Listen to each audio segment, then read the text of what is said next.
We have a voicemail number. That number is 219-2-DAVID-P.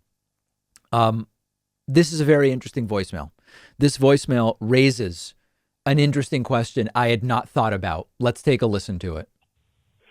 Hi, David. I was just wondering, if Biden is elected, what is the likelihood that Clarence Thomas resigns in the lame duck session? Thanks.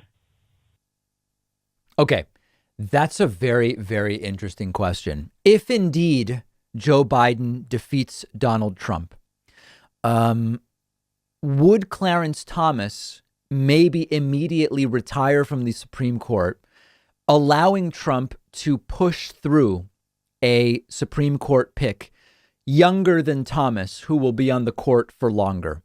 I don't think it's particularly likely because Clarence Thomas is relatively young. He's 72. And I don't know that Clarence Thomas has any interest in leaving the court. So it's not something I would expect. But I do wonder if Joe Biden does win, will there be people on the right putting pressure on Clarence Thomas or putting pressure on Trump to call up Clarence Thomas to say, listen, let's put in a 45-year-old and ingrain, absent an expansion of the court, a conservative Supreme Court for a really, really long time. It's a scary thought, and I wish I could say they could never do it.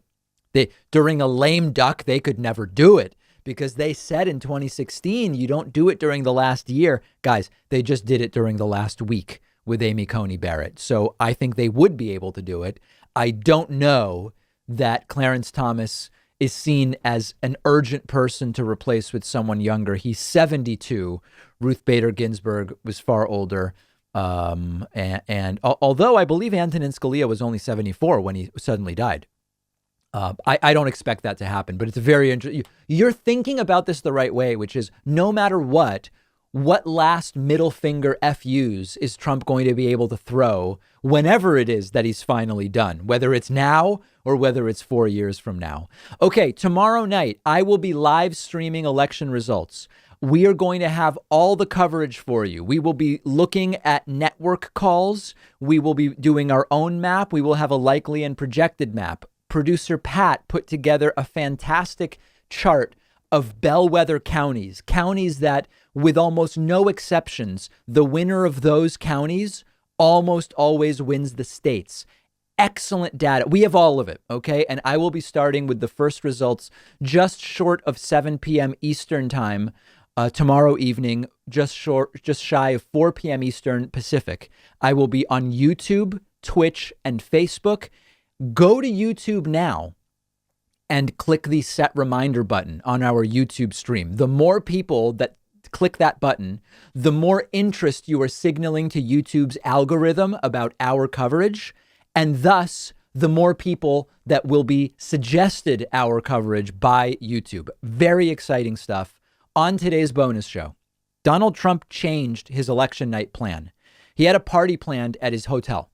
Instead, he's going to be at the White House. We will talk about it on the bonus show.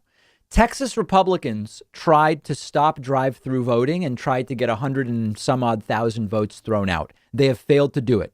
That's good, but they're continuing to fight. That's not good. And we are now realizing that about 100 million people are going to be voting early. Last election, only about 135 million people voted total.